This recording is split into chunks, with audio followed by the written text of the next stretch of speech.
Welcome to this Flex Health talk on some of the common injuries and pains that we see in the workplace across the world. So first, I'd like to introduce myself. My name is Alex Chester. I've been a practicing physiotherapist and a graduate rehabilitator for 12 years. I have a background working in elite sport, including the Premier League, and I now own and run Flex Health, one of the UK's largest independent online and face-to-face physiotherapy clinics. And today, as this X-File quote elegantly suggests, we are going to delve deep into some of the common misconceptions and questionable health beliefs that surround the pains impacting your daily working life. And as well, we'll give you some help and advice. Okay, so being in pain at work. Over 60% of us will experience some form of musculoskeletal pain or injury throughout the years of our working life. And although injuries at work do occur, that's not what this presentation is about. I'm not your health and safety rep. For the vast majority of those in pain, it is very rarely down to one thing. Instead, a number of factors, both physical and mental, are usually to blame. Alarmingly, yes, I did say mental factors, and no, I'm not saying that the pain is all in your head. So today we are going to discuss some of the myths, the misinformation that surrounds the management of chronic pains and some of your flare-ups. Bad posture, for example. I'm here to tell you that outside of the Royal Ballet, there is no real such thing as bad posture, or good posture for that matter. The aim of this short webinar is to provide education, advice and tips to help those who are either in pain at work, or for those who are responsible to support those who are in pain at work. Before we jump into the juicy gossip and healthcare rumour mill, let's get the stats and figures out the way. Musculoskeletal pain is anything relating to bones, ligaments, muscles, bad backs, sore shoulders, and it is the second most common reason for absences at work, coming in just behind colds and sniffles at the number one spot. We lose approximately 20.8 million days a year across the UK, and it's our lower backs and our knees that are the most susceptible to cause us to miss work. In my opinion, the two most important facts, and the two facts that I actually want you to remember today, 30% of people with a musculoskeletal condition suffer from some form of depression. And this is kind of a spiraling cycle relationship where pain can lead to depression, and depression can then also lead to more pain. And number two, we regularly see the mismanagement across all parties involved. A huge reason for this, and one I was certainly guilty of in my junior days, is not appreciating and educating people how influential the psychological stresses can be to our physical pain and symptoms. Especially in this Western world of quick fixes, we like diagnosis, we like specific treatment plans when sometimes it isn't that simple. Now, I'm already probably raising a few eyebrows like I do in clinic when I have these conversations, so I'll tell you what I tell my patients. If you've ever gone for an exam, a driving test, even something like watching England take a penalty shootout, we get butterflies, we sweat, we fidget. So it's not too hard to see how a psychological stress can present and manifest itself as a physical symptom. So why does pain have to be any different? So let's make a start with the most common cause of pain at work. In fact, it's actually the lead cause of disability worldwide.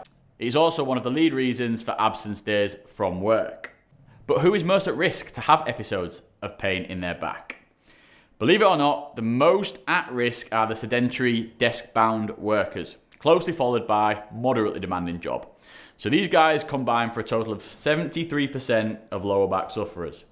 However, it is probably worth pointing out that the most highly demanding jobs, builders, tradesmen, anyone that's sort of involved in that trade, have the most absences from work. Now, what that means to me is there are a huge group of people going to work with lower back pain and most likely not helping themselves out. For those that have noticed my little Easter egg in this slide, right in the middle there, E equals MC squared. So Einstein stated the definition of insanity is doing the same thing over and over and over again and expecting different results. The biggest predictor of lower back pain is having a previous episode of lower back pain and then not changing your lifestyle, exercise levels, not really doing anything about it. So when we look at the evidence around how we can reduce our risks of lower back pain, all roads lead to seeking help. So recent studies highlight how reoccurrent rates are 1 in 3 for those who do not seek care or do not seek advice. And when we compare this to a group of people who seek advice, the reoccurrent drops to 17%. which has gone from 1 in 3 to less than 1 in 5. And this is most crucial in the first 12 months once you've had lower back pain. So if you or your employees or your colleague have suffered with lower back pain, then it is highly likely that another episode is potentially around the corner. Knee pain is the second most common musculoskeletal condition related to absent days from work. And it is the actual lead cause of absenteeism and disability amongst our aging population at work. So, knee pain is most common in female workers aged between 40 and 49, those who are overweight or obese, and particularly those with a sedentary lifestyle. So, let's bust our first myth of the day. Osteoarthritis, something you've all heard of, and it has long been considered a wear and tear issue associated with extra loads on joints from either excessive weight or all that sport you played as a kid. Does this sound familiar? We've all been told it. Probably most of you believe it. Well, this is just not an accurate representation of what is actually going on. Now, I'm not saying that being overweight or obese doesn't increase the risk of painful arthritis, because it most certainly does. But it's not, I repeat, not simply due to more weight going through our knees. And it's highly unlikely that it's down to just bone on bone. So, although the extra weight and extra load does play a small part in aggravating our knees, the latest research quite clearly shows that when we become overweight, we start to store fat in places such as our connective tissues, organs, and other structures in and around the joints. The evidence also shows that the fat that we store in these areas create inflammatory proteins. Now, these proteins contribute towards constant levels of inflammation throughout our body. A constant level of inflammation is going to cause pain, swelling, and stiffness in any joint, and not just our knees. And the study that I take quite a lot of this information from posed a very, very good question and raised a very good point. Obese people don't walk on their hands. So why do they have an increased occurrence of arthritis at their wrist, their elbow, and their shoulder?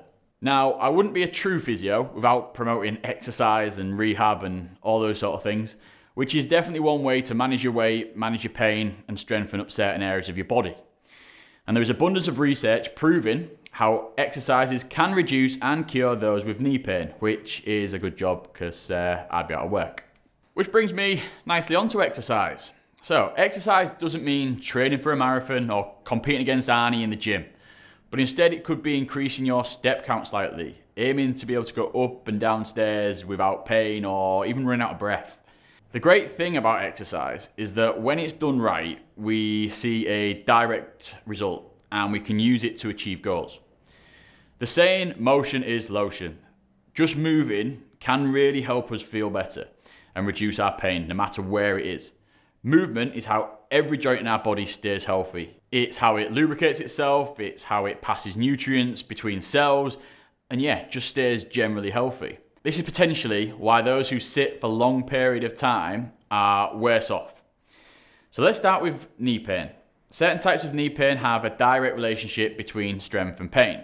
So in a nutshell, the more force your muscles can produce, the less your knee will hurt. And I wish it was as simple for every injury, for every joint, because my job would be a heck of a lot easier. But on screen here, I've produced a program that I give to a lot of my patients in clinic who struggle with their knees. It takes about 10 to 15 minutes to complete and can be easily progressed for when you start finding that easy. Because ultimately, if something becomes easy, it's not challenging us, it isn't going to change what's happening in your body. For those who are unsure what exercises look like, you can find demonstrations and further tips located on the Flex Health app. Now let me draw your attention to Santa Claus there. So Over by Santa is the long list of strategies that have been clinically proven to significantly reduce pain and stop lower back pain in its tracks. Most are self-explanatory, but if you feel you'd benefit from further advice, you can, again, contact a physio directly on the Flex Health app. So, is it a case of just exercising and getting strong? Looking for some? No, it isn't. Although we can't deny the positive benefits of exercises, educating yourself around your pain, around your condition is just as important. Even education around the exercises can be the difference between progress and saying physio doesn't work for me. For example, it takes 8 to 12 weeks for a true change within our body as a response to regular exercise. And again, in this modern quick fix TikTok world, it is the consistency that is lacking within most physio interventions and the fitness advice and even diets, which is why people tend to say it doesn't work for me. To successfully manage injuries and painful conditions, especially the ones that are persistent or reoccurring, so that means they're happening again and again, are complex. Over the years, I've learned that a balance between the exercises I prescribe and a detailed education approach is crucial for success. And outside of my clinical experience, the evidence is clear and ultimately supports the way I now work. So people are more likely to follow medical advice when they, 1, understand the risks of getting ill or injured in the first place. 2, they appreciate that the advice will be beneficial specifically for them, so they can sort of relate to the injury and they can relate to what you're telling them to do. And number 3, and probably the hardest one for a physio to crack, is that they need to believe that the rewards of following the treatment advice outweigh the barriers. So an example could be someone who hates exercise. They've not done it since PE back in their school days. They will make excuses or, in their mind, genuine reasons to why they haven't completed their exercises. And 4, they understand the process and have clear goals and milestones along their recovery. We know for a fact people who understand their condition or pain cope and manage their conditions much better than those that don't, who potentially have a bit of confusion around why their body is hurting. Not knowing why, what, or how can also increase or contribute towards our symptoms, which again comes back to the point about how influential stresses and psychological anxieties can be to our physical symptoms. So as we said on the facts and figures slide, the medical profession can be its own worst enemy, and MSK conditions in particular can be mismanaged by the people you're going to for help. And with the power of Dr. Google, finding the facts over outdated, disproven information and the old wives' tales that exist has led to authentic advice being hard to come by. So, thinking of some of the common things, the common myths that we see day in, day out in our physio clinic, let's play a game of bingo. Have a look and feel free to pause this webinar at the moment. Have a look at what's on the slide right now and write down some of the sayings or phrases that you think are potentially true or false, ones that you've maybe been told in the past. As I mentioned throughout, myths and misinformation can be found regularly. The evidence surrounding the treatment, management, causation, literally anything and everything has shifted dramatically over the last decade, and we continue to understand more and more. So by now, you should have had a good look at this bingo card that's on screen, and I can tell you there is little evidence to support any of these statements. Some we've already discussed. So first off, let me draw your attention to any of these squares with the word scans in them. So scans are not always a useful tool to determine how painful someone's joints are. They can even have the adverse effects. So someone can see an image of their knee or their back and they become fixated when there is no correlation between someone's damage or how a scan looks to the pain and symptoms that they present in everyday life. Another common misconception, lifting weights. Regularly told that it's bad for your back, bad for your knees. But when done right, lifting weights is one of the most beneficial sources of exercise. So let's stress the importance, doing it right. We do need to follow general principles of strength training, which in a nutshell is starting slow and building up step by step. But when done right, we can increase the strength of our bones, we can increase the strength of our muscles, we can reduce our falls risk, even making it easier to fight disease and producing more white blood cells. And finally, exercise is very rarely impossible. So for those that say, I cannot do this because of X, so I cannot go for a walk because my knee hurts, we can nearly always find a baseline from where to start from. And which is why exercise is brilliant, because no matter your starting point, when done right, with structure and guidance, we can always build up. So let's put it into practice and let's actually talk about some of the little things you can do as an individual to help and reduce your pain. The first two, and probably the most important whilst you're at work, is to take regular breaks and just generally move more. The two pretty much go hand in hand. Your best posture is your next posture. Being in the same position for prolonged periods can lead to a number of musculoskeletal pains and aches. Taking these regular breaks, and we're not telling you to clear off and just walk about for 15-20 minutes, because I don't think the bosses would like that, but just taking breaks allows you to move around, stretch, change position, which can alleviate problems. Even standing up, doing a quick lap of your desk or your workstation, doing a few bends here and there every 20 to 30 minutes is generally recommended now. And obviously, like I said, I'm not saying clear off, run to the car park, quick coffee at Costa, but I am advocating every 20 to 30 minutes, just moving around can make that little bit of a difference.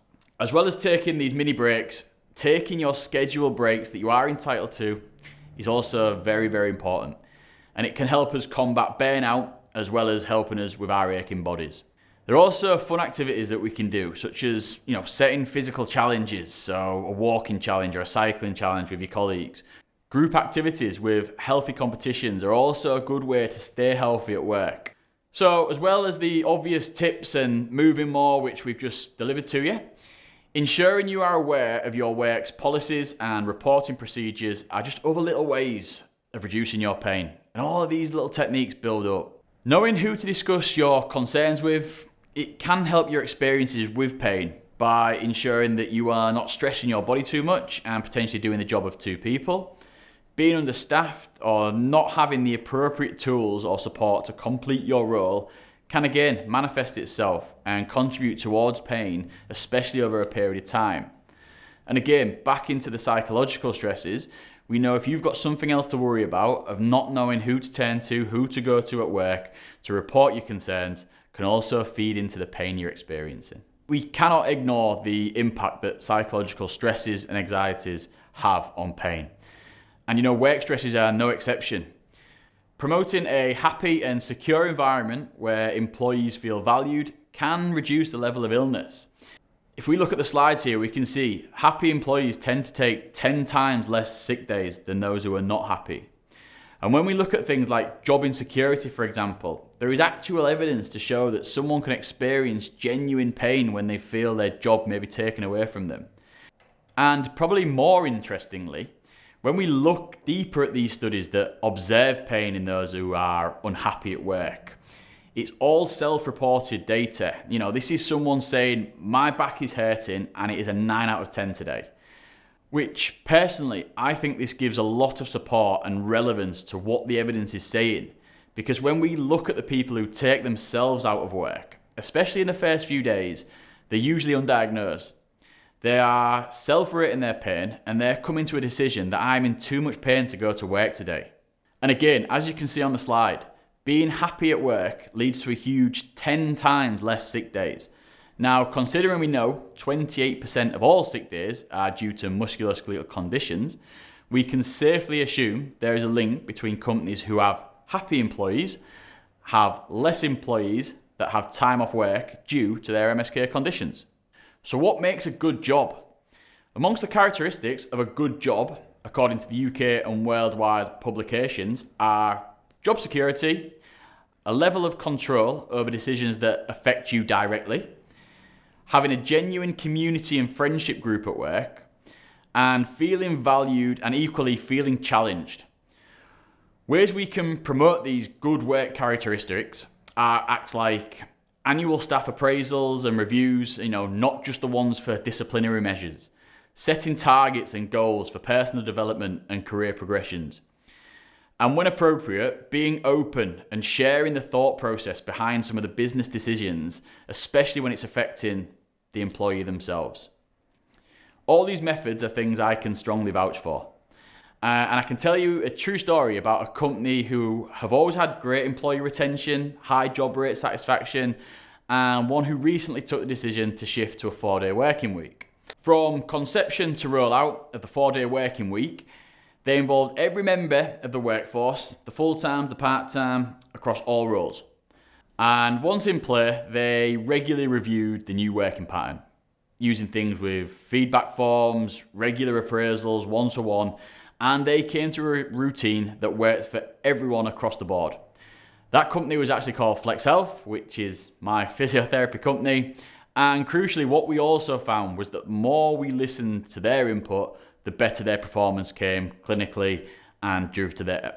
And crucially, what we actually found was that the more we listened to their input and valued their opinion, the better their performance became week by week. So I hope this goes somewhere to showing you how taking a holistic approach to staff wellbeing can be positive for everyone.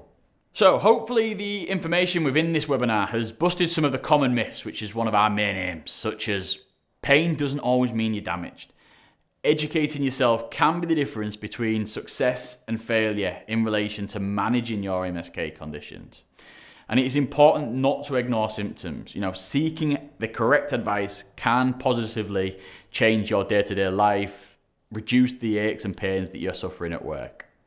And most importantly, always ask why when speaking to anyone in a white coat or in a health profession setting. So, if any of this sounds familiar, you might find our other talks useful. If you are actually in pain or struggling with an injury right now, you can contact any of our physios directly via the Flex Health app. You can also email us any inquiries at flex-health.co.uk. So I hope you found this useful and thank you very much for listening.